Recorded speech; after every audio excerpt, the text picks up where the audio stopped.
The launch of the Nintendo Switch 2 is just around the corner, and it has everybody talking, primarily about game pricing and pre-order availability, but I'm sure at least one or two people were also excited to learn about one of the new system's killer apps, GameCube support.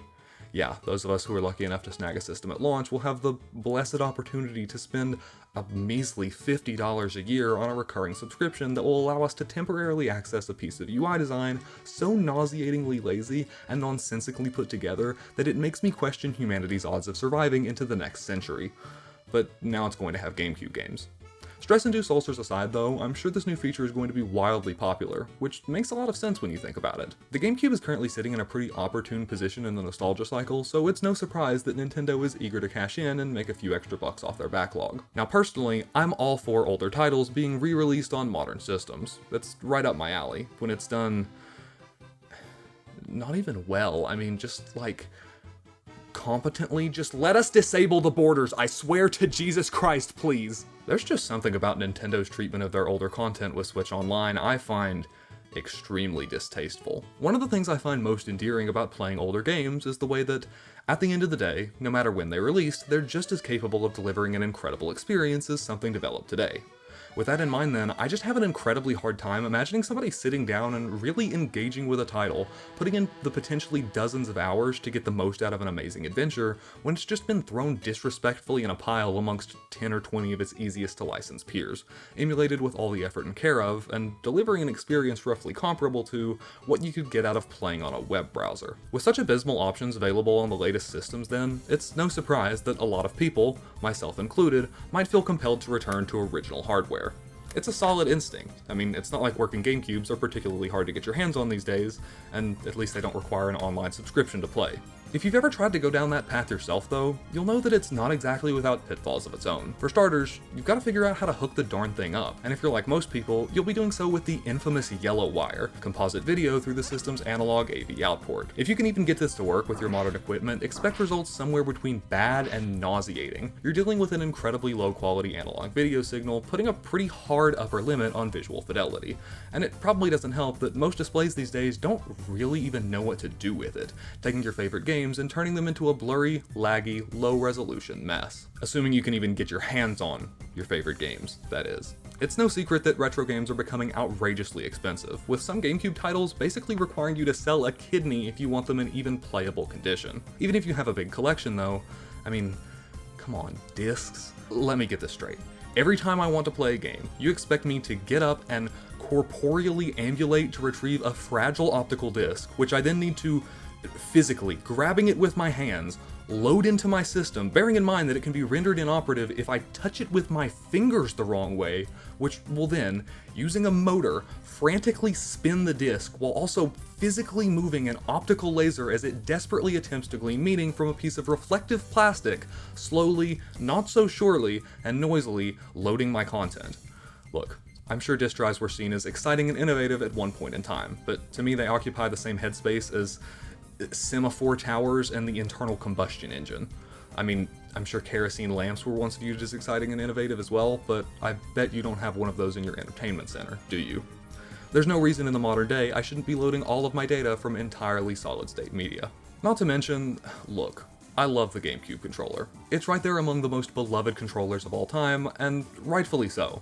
In my opinion, it's near essential for many of the system's games.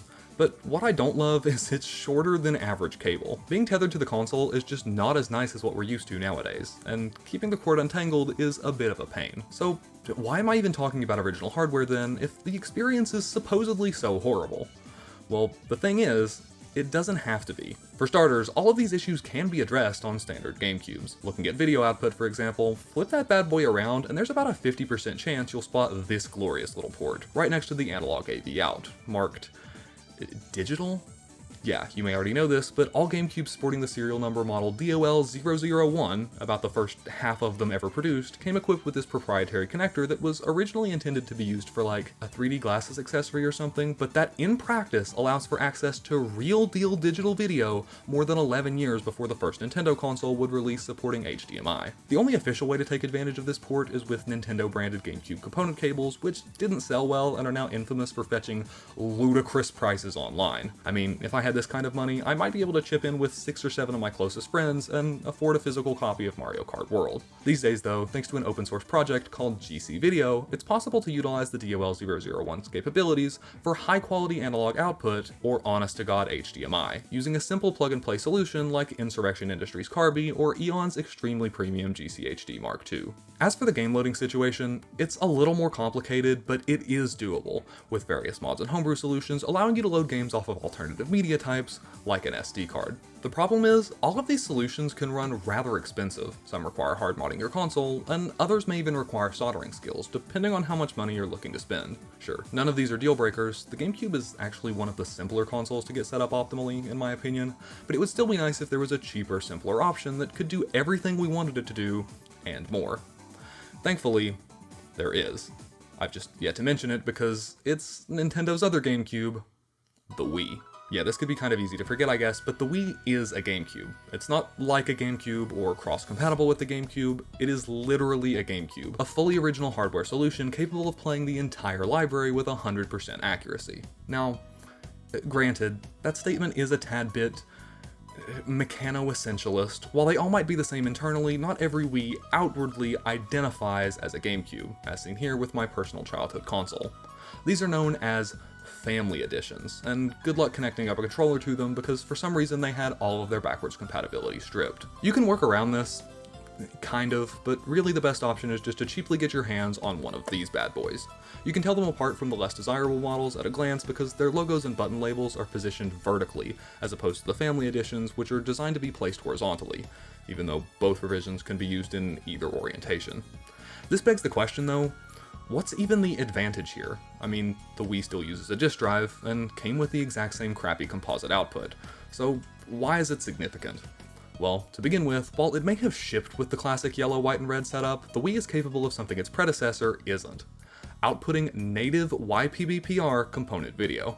We touched on this briefly in the context of the GameCube, but for those of you who are unfamiliar, component is an analog video output standard much like composite, but much higher quality. You may have used it with a DVD player back in the day. Rather than relying on a single RCA cable for image transmission, Component splits the picture up between 3 separate connectors, with 2 more cables providing for stereo sound. If you're able to take advantage of this signal, you can expect support for higher resolutions and a cleaner, sharper image. If your TV supports it natively, you can just plug straight in, and will probably get decent results. If not, you can look into something like this, one of these cheap Wii to HDMI adapters that can be had for only a few dollars. They convert the component signal to work over HDMI, and from my experience, they actually do a pretty acceptable job. Right off the bat with a quick comparison, here we have composite output directly from the GameCube versus the same game running on the Wii via the Wii to HDMI. As you can see, it's a night and day difference, and while you can definitely do better than this, it represents by far the biggest single jump in video quality you'll see out of this hardware, making it obvious why the Wii might have some merit. Ideally though, you'll have some kind of external video processor, upscaler, or line doubler, but we'll talk about that more later on. For now, we need to address the disc situation. Being able to play GameCube discs on the Wii is certainly nice, but if we're really going to get our money's worth competing with Nintendo Switch Online and combating sky-high used game prices, we're going to need a method to play backup games. As mentioned previously, you can do this on the GameCube, but at least doing so without using the disk drive requires physically modding your console. On the Wii though, all you have to do is find a way to install Homebrew. Homebrewing is possible on a wide variety of consoles, and it simply allows you to run unofficial software on your system. It's completely above board, at least where I live, and while Nintendo probably wouldn't like it, they shut down the Wii servers years ago, so I won't tell if you don't. To get it up and running, all you need is, well, technically nothing, but in this case, an SD card and a PC that can access it. It doesn't need to be particularly large. I think on mine I'm only utilizing like 8 gigs. I would also heavily suggest you secure some kind of external USB media to store games on, be that a USB flash drive, external hard drive, or portable SSD. Now, I don't intend for this to be a tutorial or anything. You can find tons of those online that will do a much better job of walking you through the process than I could. But to give a basic overview, for the method I used, you want to go into your Wii settings and make sure your date and time is correct, and then hop over to your network tab and jot down the system's MAC address. From there, you'll just pop your SD card into your PC and format it to FAT32. I downloaded a couple of files and placed them in the root directory. and then I used a program called ModMe to finish the initial setup. You can do all of this manually. This was actually my first time using ModMe, but it streamlines the process quite a bit and goes ahead and preloads several of the programs you'd be installing later anyways. So I'd say it was a worthwhile endeavor. With your SD card ready, popping it back in the Wii and booting it up will reveal that you have a new message from yesterday with this strange little icon. Give that a click and I'm in. Successfully loaded into HackMe. This is what we'll use to install BootMe and the absolutely essential Homebrew channel. Before anything else, we'll also want to restart the console so we can load into BootMe. This program will offer us a level of brick protection and allow us to back up our Wii's NAND. Homebrew is generally speaking extremely safe, but this is still best practice. It'll give us somewhere to restore from if we screw anything up too badly. One eternity later, and finally, we're done, fully homebrewed. Heading back to the Wii's home menu, we'll see that the Homebrew channel has been installed, the central hub from which you can access any other program you'll want to use. For GameCube specifically, we're looking for an app called Nintendon't. It can be installed manually in a variety of ways, but thankfully in this case, ModMe took care of that for us. Before we load it up though, we'll have to make sure we have our USB device ready. Nintendon't isn't particularly picky about what you use here, whereas some other programs definitely are, so I'll talk a little bit more about selecting your USB device later in the video. For now though, let's focus on loading it up with games. In the event that you actually do have physical discs that you would like to back up yourself but have yet to, I'll show you how you can do that directly on the console later on. Assuming your backups are already on your PC though, getting them moved over is super simple. You'll want to format your USB device to FAT32, create a folder in the root directory called Games, create a folder within that folder with the name of the title you want to copy over, and then simply place your .iso file there before renaming it to game.iso. It will not work if all of the games are not just named game.iso, all in their own separate folders of course. Do that for everything you want to be able to play, pop that bad boy into the second USB port on your Wii, and load up Nintendon't. Choose your favorite, and boom, look mom, no disc. Now, in the process of getting everything set up, you might run into some file types that you don't know how to handle.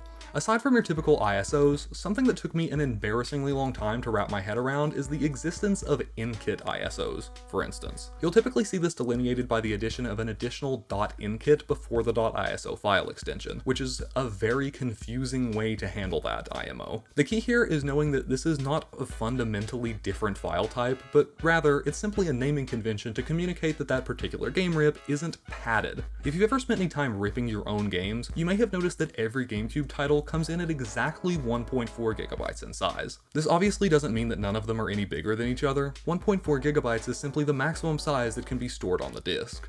The actual game is likely much smaller, but a bunch of junk data is added to literally physically pad out the disk space so that the important bits are more optimally positioned for faster reading. The InKit processing app can trim off this junk data, which serves absolutely no purpose in any other format, saving significant amounts of space. This process is lossless as well, meaning you can easily re-add the padding at a later date if you need to for some reason or just want to convert to a different format. The only downside here is compatibility, but InKit works just fine with Nintendon't, playing identically to uncompressed rips, so there's really no reason not to use it. Just rename the file to game.iso just like you normally would, and enjoy. I've also been running into a lot of .rvz files lately. This is just another compressed format that, as far as I understand, is designed to work with the Dolphin emulator. If you end up with any of these, you can actually use the Dolphin emulator to do a batch conversion to ISOs, and then from there process the files to InKits if you so desire. Alright, nearly 3,000 words in, and we're just now booting up our first game. What's the experience like playing GameCube games through Nintendon't on the Wii? Well, it's pretty unremarkable actually, which is good, that's what we want. With your GameCube controller and memory card securely connected, titles are going to run identically to how they would perform via any other original hardware solution. The only difference is that we don't need discs anymore, and we've managed to sidestep the GameCube's whole messy, expensive video output situation. If that's all you're looking for, you're good to go. Enjoy. If you're interested though, why don't we take a look at some other ways we can improve our GameCube experience, via homebrew or otherwise. For example, Nintendo has the ability to simulate memory cards. There's nothing wrong with original memory cards, inherently, but they are a little limiting when it comes to flexibility, as well as storage. The ultimate solution would probably be something like the MemCard Pro GC, but unfortunately, they seem to be out of stock everywhere, and I wasn't able to get my hands on one for this video. In lieu of that then, Nintendo is capable of generating virtual memory cards, either system-wide or on an individual game basis, storing your saves safely on the SD card where they can then be easily backed up or transferred to any other medium you prefer. Much more impressive though, is the homebrew ability to force resolutions. See, if you recreated my setup exactly and you've only ever played on an original GameCube, you might be confused as to why my image seems to look better than yours. The reason is, you're most likely playing in interlaced mode.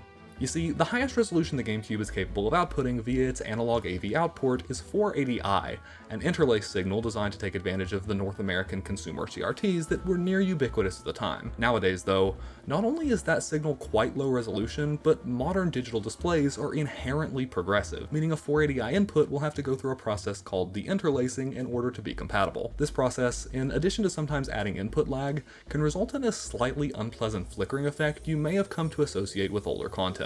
Thankfully though, with the help of the digital AV out, or later component output on the Wii, some GameCube games are capable of rendering at a slightly higher resolution 480p for native progressive output. Just hold B while booting up a compatible title and wow, what a difference. The problem is, not every entry in the GC's library supports this output mode. Or do they? See, when we think about higher resolutions today, typically we conceptualize it as a matter of performance, and while that's definitely not inaccurate, in the case of the GameCube it was really more of a question of display compatibility than anything else. This beautiful piece of geometry is more than capable of rendering every title it supports in glorious 480p quality. The problem is, when this bad boy released, almost nobody would have had a TV capable of accepting that kind of high resolution input. That's why the component cable sold so poorly. So naturally, Progressive Scan was only made available as an optional mode, which Nintendo then, for some reason, decided to leave up to developers to implement, some of whom then chose not to, despite the fact that doing so was as simple as toggling a settings option. So, let's toggle it for them. With the power of Homebrew, we can force resolutions, booting up any unsupported title in Progressive Scan mode. This is honestly revelatory for visual fidelity. Here's Frogger Beyond, for instance, running in its native interlaced mode, and here's the same game on the same hardware with the same cables running in 480p, which wouldn't ordinarily be possible. There's genuinely no downside to doing this, and the benefits can be massive. Honestly, this is a worst case scenario improvement. Depending on how potentially poorly your display handles deinterlacing, the boost you could end up getting could be even bigger. Alright, hold on though. All this talk about visual fidelity, I think it's time I finally dig into the nitty-gritty of how I'm hooking all this up. As I mentioned previously, this awesome video quality is only possible because we're taking advantage of the Wii's YPBPR component output. The simplest way to do this is obviously just going to be to grab a compatible cable and plug it into the back of your TV. But this isn't always going to be possible. I, for example, play on a monitor, but even a lot of modern 4K TVs are phasing out component inputs because they simply aren't used much anymore. Alternatives abound to address this issue, but one of the most popular are these no-name brand Wii to HDMI adapters you can find cheaply on like Amazon. To be clear, these are not at all comparable to GC Video solutions like the Carby or GC HD Mark II because the Wii doesn't have any kind of digital video output for them to tap into. These are just generic Chinese analog to digital converters with a Wii plug on one end and an HDMI on the other. But hey, sometimes that's all you need. The opinion on these in certain online circles can be very negative though, and that's not without any justification. Some of these things suck. I would particularly strongly advise staying away from any of them made for the PlayStation 2, but in the case of the Wii specifically, I can't really bring myself to condemn them all that harshly. Sure, you might get a noisier video signal, and the colors aren't exactly like they should be. In my case, there's a slightly noticeable hue shift towards green that makes menus look a little off, but in practice, whilst actually playing a game, that isn't the kind of stuff most people will notice. But hold on. All of what I just said was based on testing results and anecdotal experience from this black adapter that I've owned for many years. Slightly more recently though, I got my hands on this white adapter, and in the process of switching things around in preparation for this video, not even intentionally, I ended up noticing the white device turns in markedly poor results, most strikingly in the form of this distinctly visible power ripple effect. It shows up most clearly in large areas of solid color, but honestly, it's not at all difficult to spot, even in more intricately detailed scenes. Granted, sitting back in a comfortable position and putting things in motion, I still don't find it all that distracting, but it's a very obvious indication of this adapter's inferior signal. With that in mind then, while I still think the Wii to HDMI has potential to be a great solution for the vast majority of users, it's a little harder to give it the unequivocal thumbs up knowing that there are apparently wildly differing qualities floating around out there with no clear method of telling which one you're going to get. I mean, for all I know, there could be some in circulation that are way worse than this one. So if these aren't exactly optimal, then what is?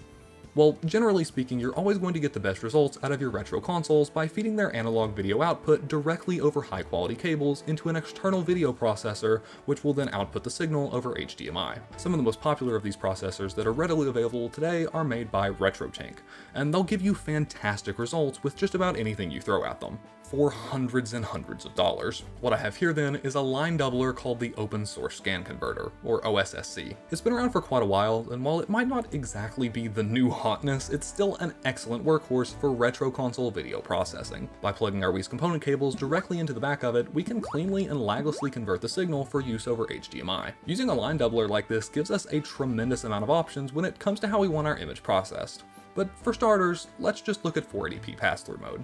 With this mode enabled, the OSSC is basically just operating as a dumb analog to digital converter, taking whatever it gets from the Wii and simply outputting it over HDMI, leaving your display to do any necessary processing. Conceptually then, this is really no different from what one of these things are doing. Just, you know, with quality control. Comparing the two though, the Wii to HDMI actually holds up shockingly well. I'm honestly kind of curious what they put in these things. From a noise perspective, I honestly can't tell much of a difference, although the colors are noticeably more accurate with the OSSC, no longer demonstrating a hue shift towards green. This is mainly noticeable in menus though, and honestly, in-game, without cheating and looking at the overscan, which makes it pretty obvious, I don't think I could reliably tell the two apart. I'm obviously the kind of person that derives a tremendous amount of satisfaction from knowing that a signal is more technically correct, but if that isn't you, I doubt you would even notice the difference, which is kind of crazy. This is, of course, not really what the OSSC is meant for though. After all, the OSSC is a line multiplier. But before we can talk about that, and why it might be desirable, we need to talk a little bit about upscaling. You see, anytime you feed your display a signal that is smaller than its native resolution, the image has to be scaled so that it doesn't appear tiny. For example, here's what the Wii's native 480p output would look like on my 1440p monitor without any scaling. It's sharp, but I doubt you would want to play like this. Thankfully, modern digital displays have upscalers built in, but the problem is, they're made to a cost, and they're often optimized for video content, which won't always give you the results you'd prefer out of your games. This is why video game-focused external upscalers can be so beneficial. Now, line multiplying and upscaling technically aren't the same thing, but they're functionally interchangeable in a lot of contexts, so just stick with me. The OSSC can take a 480p input and line double it, resulting in a higher resolution 960p output. Here's what that looks like on a 1440p monitor. It's almost playable. By feeding the display this higher resolution image, we basically leave less for it to do, thus resulting in a sharper final image. So how does it look in practice? Well, taking our Wii's raw output and switching on Line 2X mode, we can see that,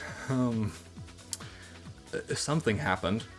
The first time I saw this, I think my eyes got confused. Like, it's obviously sharper, but it looks more pixelated, almost like we've lost detail. So what's going on here?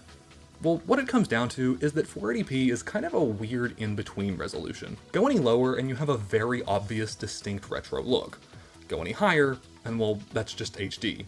In between though, you have this kind of weird pixel count that can almost trick your eyes into thinking it's sharper than it is, if that makes sense. It's most visible on 2D objects like text. With Line 2X disabled, it just looks normal, honestly, but turn it on and all of a sudden things are visibly pixelated. Zooming in though, we can see that, nope, actually the same exact pixels are there in both. It's just that in one, they're being artificially blurred by poor quality upscaling. Full disclosure, you might like this kind of effect. Some people do, and that's perfectly fine. They aren't invited to my birthday party, but to each their own. Looking at 3D graphics with this in mind though, it's a little easier to see the benefit. Personally, I feel like once you know what's going on, the effect kind of loses most of its power, but that's going to be up to your personal preference. Putting things in motion though, I definitely feel like this is a clear improvement. literally, the image looks clearer. I think what really sells this for me is the fact that while switching from 480p to 960p might not immediately wow you, switching back to 480p after spending some time in the Line 2X mode definitely feels like a step back. I've had some trouble finding compelling examples, but I think especially textures just feel muddier. I'm simply not the kind of person that finds artificial blurring to add anything of value to a display's presentation. Look for this kind of clean nearest neighbor scaling in future videos. Do keep in mind though, that no matter what kind of scaling you're after, if you're using any length of actual component cabling, quality matters. Unlike with digital signals, analog signals, like component, are susceptible to analog noise and signal degradation, which can only be mitigated by using well-made and adequately shielded cables. Cheap Wii component cables, like the kind you can find readily online today for under $10, do not meet this standard, and as such can and will visibly degrade the quality of your final image, as opposed to something more well-made. Fortunately, official Nintendo branded cables are known to be of excellent quality, but unfortunately, they tend to run a smidge pricey. There's a good chance you didn't spend this much on your Wii console. If you want to skip out on the secondhand market, a company called HD Retrovision is known for being the absolute gold standard when it comes to component manufacturing, and luckily their Wii cables are readily available on places like Amazon. You're still spending a few bucks for sure, but they're simple, easy, and the quality is absolutely exemplary. At least with these, you know there at least aren't any options out there that are going to give you better results. I bought some of these myself, and all component footage that I've displayed in this video was captured over HD Retrovision cables. Alternatively, there are also a handful of third-party brands that were known for having high standards. Monster is commonly cited in this discussion, for instance, and I personally have had amazing results with these Rocketfish branded cables that can be had pretty cheaply if you know where to look. So especially if you think you're going to need multiple of these for your setup, it's probably worth shopping around. Honestly, I could probably leave things there if I really wanted to. Depending on your inclinations, this is already arguably the ultimate GameCube machine, with our games loaded and looking phenomenal. But there's one more issue with original hardware that I'd like to address: the controller. The GameCube controller is widely considered to be one of the better pads ever made, and I don't disagree with that assessment at all. But depending on your setup, using a wired controller can be pretty inconvenient these days, especially considering that the Cube's original controller cords were not exactly gifted in the length department. Now, by some definitions, the GameCube could actually kind of be seen as the first ever console to have an official wireless controller. It was called the Wavebird, and besides lacking rumble, it perfectly recreates every eccentricity of the OEM pad because, well, it was an OEM pad. It was made by Nintendo. These things definitely weren't perfect. They used disposable batteries, for instance, which is a bit of a drag, but even still, they have long been the gold standard for wireless GC gameplay. And I've wanted one for a long time.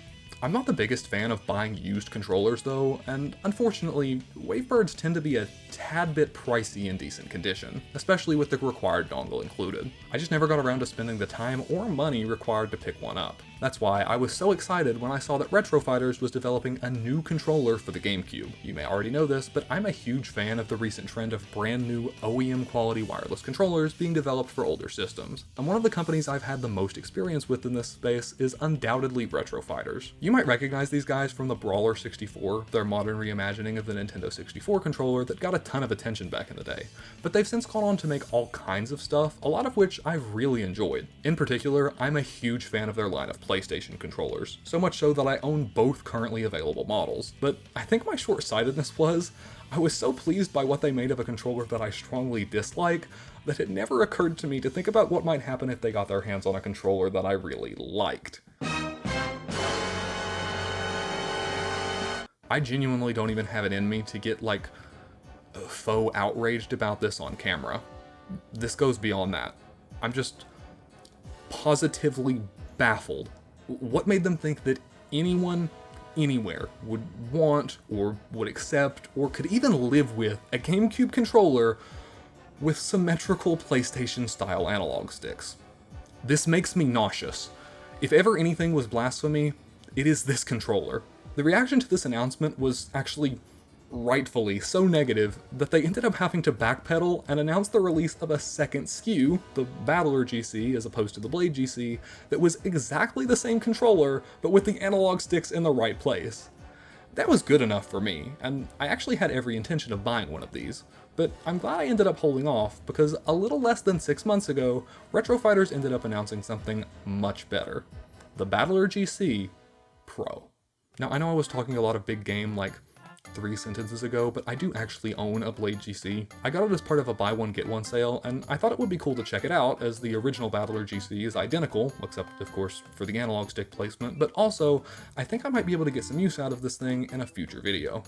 I have the Spice Orange model here, absolutely elite, like top 2 of all time second controller color, almost worth buying just for that, and it's fine. It connects up to your original hardware via 2.4 gigahertz, which is great, and the quality is perfectly acceptable, absolutely no complaints. But the problem is, it just kind of feels like a decent controller without actually trying to be a GameCube controller of really any description. Sure, it mimics the iconic face button layout, but that's basically where the similarities end. If you look at an original pad, for instance, you'll see that it has these very distinct analog sticks. The right stick is of course the notorious C-nub, which is admittedly either love it or hate it, but even the left stick has this rubberized convex top that's pretty unlike anything you'd see today. They're also both very springy, requiring a higher than typical amount of force to move, which, for me at least, feels really nice during gameplay. Neither the Blade nor the Battler GC attempt to recreate these attributes, instead opting for 2 very standard sticks that look and feel like something you'd find on a Switch Pro controller. Most egregious for me, though, is the treatment of the triggers. The GameCube controller has analog triggers, but they're very different from anything we have today. They're very meaty, and they move straight up and down. More importantly though, they have a physical button at the bottom of their range that acts as a separate input, and a ton of titles make use of this to great effect. I have never seen a controller try to replicate this, and here, we have no exception. These are bog standard analog triggers, with the button at the bottom instead simply being emulated when you reach the end of its travel. This works, of course, but it does not feel particularly good, and it's not the least bit authentic. The Battler and Blade GCs are fine pads, but they do very little to embrace the idiosyncrasies of the iconic controller they're based on. I can see somebody liking this if they want to play GameCube games, but they don't like the GameCube controller. That's gotta be someone, right? But ultimately, I think if I had bought one of these for use as a daily driver, I would have been disappointed. So, the $59.95 question, does the Battler GC Pro manage any better? And as you can probably tell, yes. When I first took it out of the box, I actually wasn't immediately blown away. The buttons actually feel very different than their non-pro counterparts, especially the D-pad, which I didn't know if I liked. Plopping this thing in the hands though, the improvements become obvious. The C-Stick has made a triumphant return, along with its convex rubberized neighbor, and they both feel incredibly authentic. They still don't have quite the same weight behind them as the original sticks, but that's something I can accept as a matter of preference, especially when they feel and even perform, in the context of testing software, incredibly similar to the sticks I know and love. What really sold me on this controller though, and I mean genuinely sold me, like got me to buy it as opposed to competitors like the Nixie Warrior, is that it actually, in some small capacity, attempts to replicate the GameCube's analog triggers. Now, they don't do anything different about the form factor. Looking at them, you'd never be able to tell anything is different, but give them a pull and you'll see a nice travel, a soft bottoming out, and then there's a click.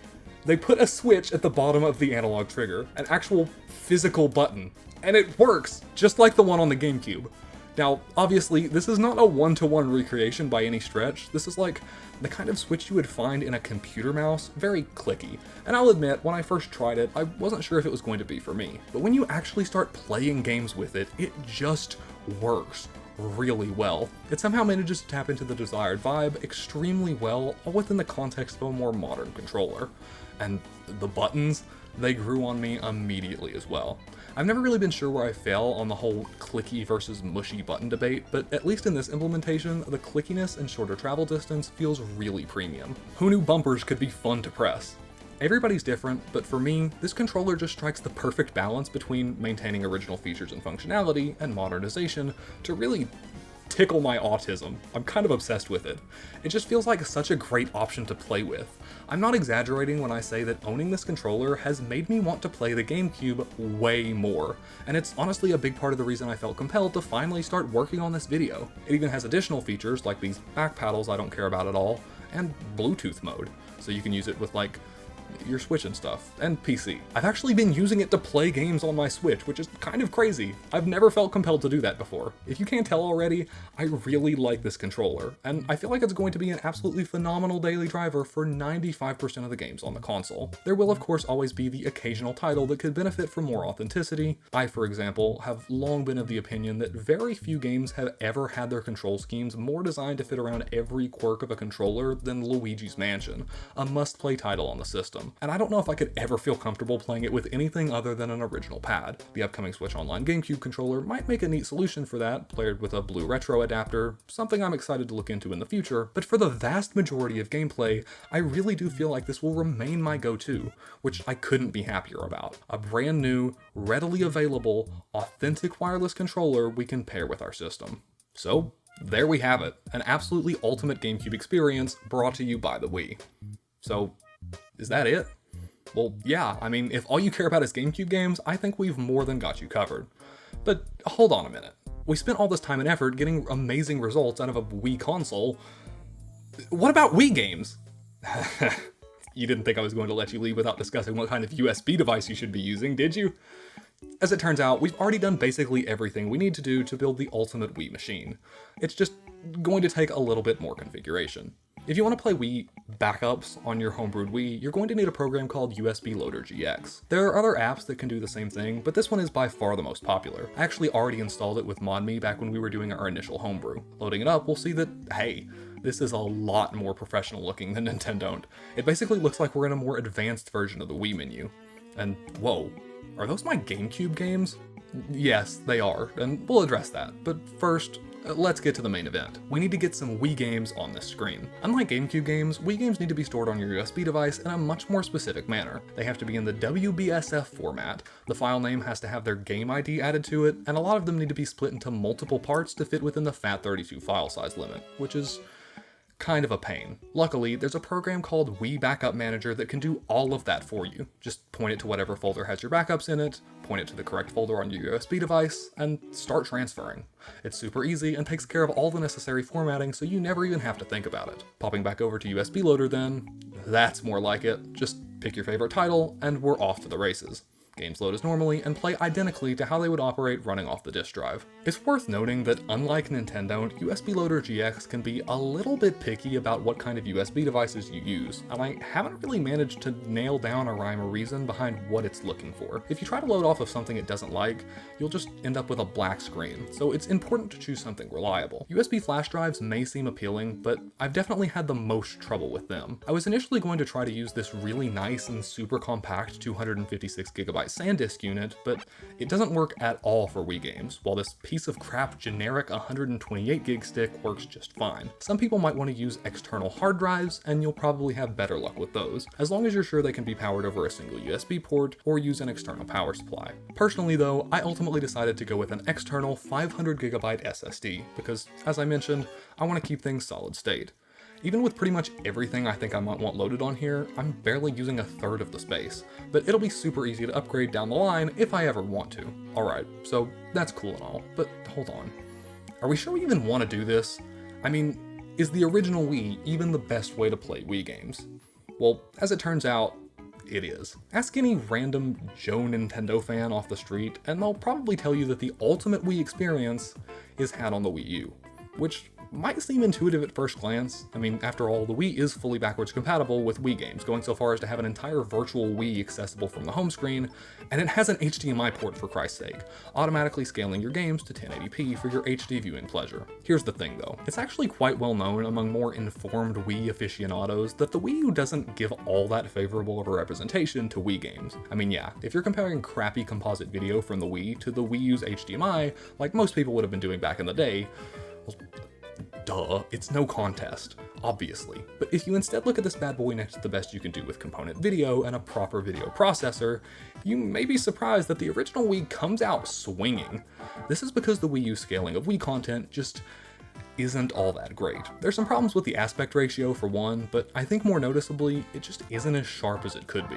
And to be clear, I'm not saying it looks horrible by any stretch. I used to be super into this, so if it's what you prefer, knock yourself out. I'm simply demonstrating that there's a pretty compelling argument to be made that if you truly want the ultimate Wii, well, it's probably going to be a Wii. What if I told you that this isn't the best these games could look though, even on original hardware? You see, Nintendo has a bit of an obsession with flickering for some reason. Innumerable quantities of their retro re-releases, for example, have been absolutely ruined by some kind of weird screen effect they put over the game because they're worried about epilepsy or something? Electric Soldier Porygon has haunted them for decades. The most egregious exhibition of this impulse, however, can be seen in the form of this entire system. Yeah, believe it or not, nearly every single game on the Wii runs with this annoying filter baked in that's supposed to, like, reduce flickering on CRTs or something, but in practice literally only serves to artificially blur the image. Just to reiterate, almost literally every game on the Wii runs with a blur filter. Thank God then that USB Loader GX can disable it, either on a per game or system-wide basis, although there's literally zero reason you would ever want this on. I mean, just wow, look at the difference. It's not going to turn your games into an HD remake or anything, but this feature is absolutely essential in my opinion to get those sharp pixels you know I crave. Now, some people might tell you that there's another setting in these menus that can improve sharpness. And they're technically correct. The way they'll sell this to you is by telling you accurately that, believe it or not, the Wii actually renders in a lower resolution than it displays. In widescreen mode, it outputs 720 by 480, but internally, the games are rendered at a maximum of 640 by 480, which is then stretched to fill the frame, resulting in a degree of blurring on the horizontal axis. They will say this, implying that it is in some way disrespectful of the original image, which sounds correct, right? I mean, it's distorting it, no? Which would be true if what I was describing wasn't just how anamorphic widescreen worked. Anamorphic widescreen has been a thing since literally forever. It used to just be how widescreen was done, and it's been a thing in video games since at least the N64 generation. Yes, it does result in slightly reduced sharpness along the x-axis, sure, but the trade-off is the original flipping aspect ratio. Sure, put these two side by side and the Mario on the right definitely looks sharper, I grant you that. But zoom out a little and you'll see that all the squares are rectangles. How does this not bother you, you sociopath? If you ask me, this is almost as bad as stretching a 4x3 game to play in 16:9. I mean, not quite as bad, but it's literally the same thing, conceptually. I recommend leaving the aspect ratio as it is because it doesn't need messed with, but you can do whatever you want. So, we've got Wii games up and running. Why not take a closer look at this USB Loader GX? I mentioned GameCube games earlier, and yeah, they're all here. You can launch them just like you would a Wii game, and it'll boot you straight into Nintendo, which is super convenient. Actually, there are a lot of quality of life features here. So much so that you might want to consider using it as your all-in-one solution for managing your system's entire library. For me, I really like how reminiscent the default presentation is to the standard Wii home menu, for instance. It adds a level of authenticity to using the console without compromising on features or customizability. If you aren't a fan of this look though, which is fair, it isn't the most utilitarian, there are a ton of other layouts to choose from. And you'll notice, a lot of them seem to have a place for box art. Yeah, they do, and it can easily be added via a convenient built-in scraper. You'll need to make sure your Wii is connected to the internet, either via Wi-Fi or with a wired connection via USB 2 Ethernet adapter, but then all you have to do is hit the one button and select what all you'd like to download. I recommend leaving custom covers unchecked as they're fan-made and often don't even match the game in question, but let this run for a while and soon you'll have a variety of high-quality 3D art that can be displayed all sorts of ways. There's a ton of flexibility here, and you can even add custom categories to sort games in, group by system, assign rankings, or do things based on how frequently you play a particular title, something it keeps track of. You can even launch homebrew apps directly from a built-in menu, making the homebrew channel a little obsolete in a lot of ways. For me though, probably this entire program's killer feature is something you might not have even thought about.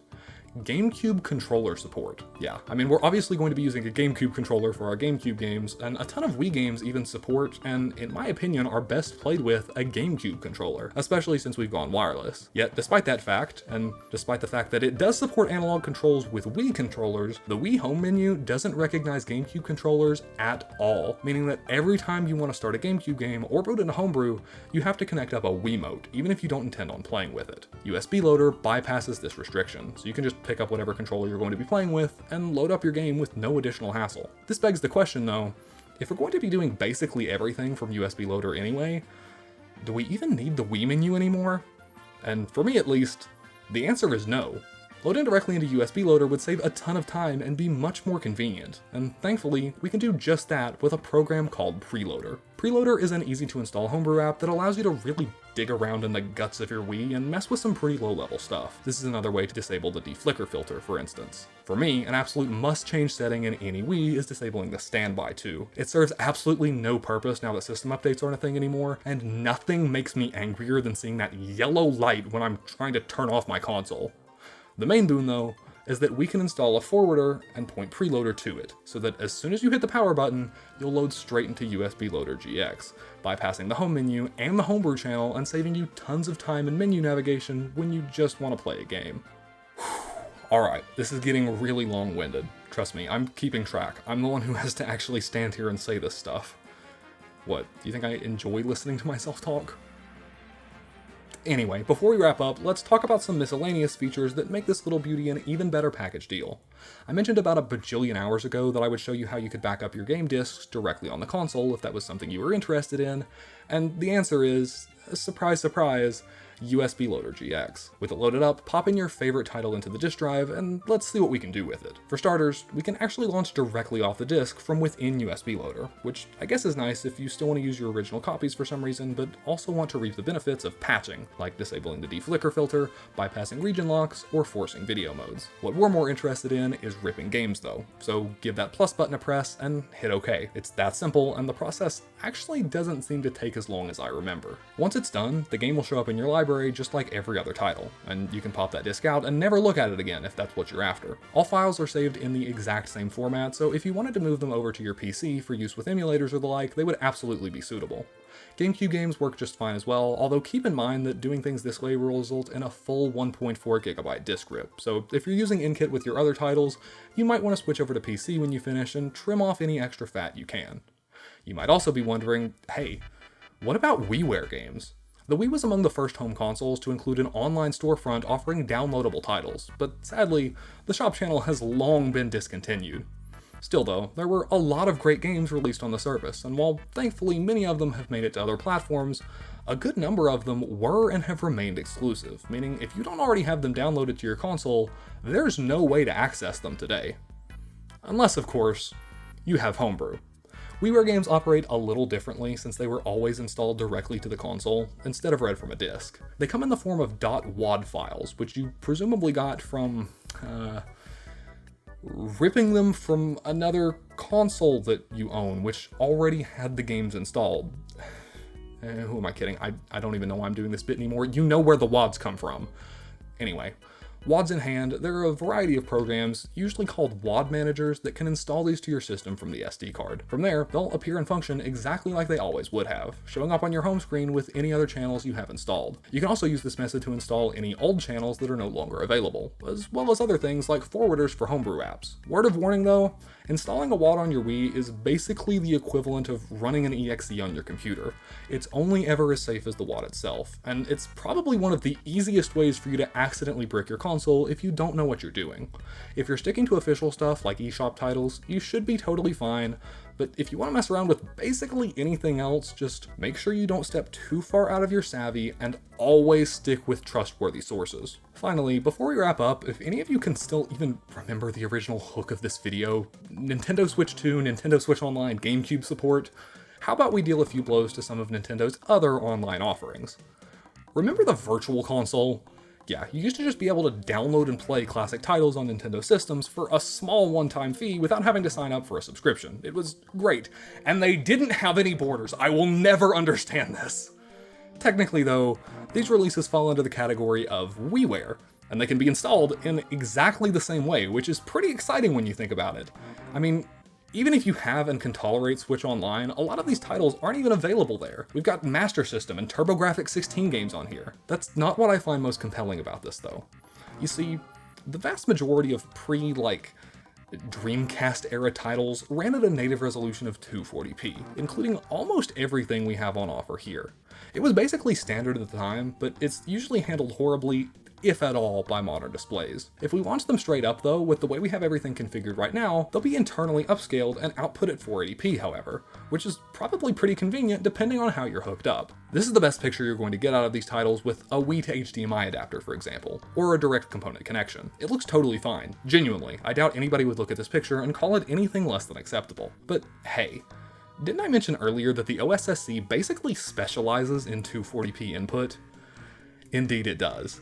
And oh boy, are we in luck, because by going to the Wii system menu and setting its output resolution to 480i, booting up the majority of Virtual Console games will load them in real deal 240p, which we can then send to the OSSC via component, where it can perform a whopping 5x scale. Oh, Jesus, sorry, I think I just cut my eyes on those razor sharp pixels. I don't want to oversell it or anything, but it's actually kind of amazing how clear and crisp these games look. It's genuinely hard to believe sometimes that what I'm looking at is coming out of the freaking Wii. Like, honestly, serious question. If you didn't know any better, would it even occur to you to think that this wasn't just a PC emulator or modern re-release? I'm just incredibly happy with how these things come out, and I haven't even messed around with things like optimal sampler settings.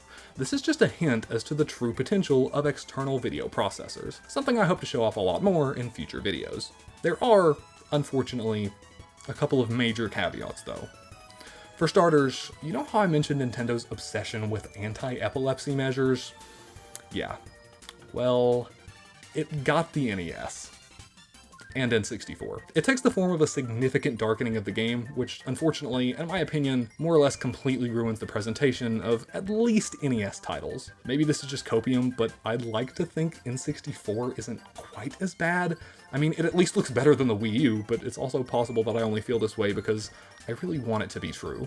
With flexible analog output and the ability to play with a GameCube controller, this has the potential to be such a great solution. It's also worth noting that N64 games can't be displayed in 240p, although in the case of 3D games, it's admittedly debatable as to whether or not that's even a big deal. Both of these issues can be fixed with Homebrew, I've been told, but unfortunately, it involves using a PC to manually edit the game files, which, for me at least, kind of strays away from my objective of playing official releases. Super arbitrary line, I know, but hey, that's my neurosis. It's up to you as to whether you consider these playable or not. I would at least encourage you to check out some N64 games if you don't have any better way to do so, but hey, either way, SNES, Master System, Genesis, TurboGrafx-16, Neo Geo, all look great and have the potential to open the door for some awesome experiences. You can of course also run a litany of unofficial emulators on the Wii. Pretty much anything you can imagine up to the N64 and even PlayStation should work pretty well. Having systems' entire libraries is nice, and look, NES games display like they're supposed to. Score! Everything I've tried, primarily 2D consoles, runs perfectly, although I have been thoroughly disappointed by the lack of hardware emulation options for the litany of ways to play original Game Boy games. Nintendo is just as bad themselves, but for me, a full suite of palette options are non-negotiable. That's as far as I'm gonna take that though. It's a little outside my scope, focusing primarily on official releases. If you want to hear my thoughts on the Ultimate Emulator box, check out my video on RetroPie. It's pretty old now, but I think it holds up fairly well. But anyway, I think that about covers it. My official take on the Ultimate GameCube machine, with the Ultimate Wii machine thrown in as an added bonus. We now have a device that can play the entire GameCube library, as well as the entire Wii library, off of solid-state media without requiring any actual discs on completely original hardware. We've set it up with phenomenal reference quality video output, suitable for recording footage, streaming, or just enjoying your favorite games. And we've absolutely immersed ourselves in quality of life improvements, be that disabling annoying features, forcing resolutions, increasing save file flexibility, or just getting equipped with incredibly high quality and authentic wireless controllers to appeal to our modern sensibilities. I'd still like to grab a MemCard Pro GC when they're available again, and I might want to shell swap this puppy at some point. It's a little scratched up, and I'm still not entirely sold on the white, but honestly, I couldn't be happier with how everything turned out. I'm obviously looking forward to picking up my Switch 2 for a variety of reasons, but with this bad boy in my setup, I see very little reason for me to ever pay attention to its Switch Online offerings. I doubt they'll have anything on the Ultimate GameCube and Wii machine. I hope you're happy with how things turned out too. Never in my wildest dreams did I imagine I'd be taking on something this in-depth as my first project of this type. But I had a lot to say about this thing, and once I got into it, I just couldn't bring myself to leave anything out for the sake of brevity. I want to be nothing if not comprehensive. I hope you can appreciate that approach, and if you've made it this far, I'd like to think that you do. So it would mean the world to me if you could leave a comment and let me know. I'd really love to do a lot more videos like this, but there's obviously a ton of time and effort that has to be put into them, so if that's something that you'd like to see, I'd love to hear what you have to say. I'd also appreciate it if you could drop a like and get subscribed so you never miss a future video. Between this puppy, the Switch 2, and all of the exciting stuff I want to work on in the future, I have a lot of really awesome videos planned, and I'd love to see you there. I'd also encourage you to check out my other game-focused videos, as well as the community tab, if you want to stay up to date. You can also follow me on any of my social media, linked in the description below, along with any of the music that I used in this video. Alright, I think I've earned some time off my feet, and you're probably ready for some time on yours, so I hope to see you in the next one, and as always, thanks for watching.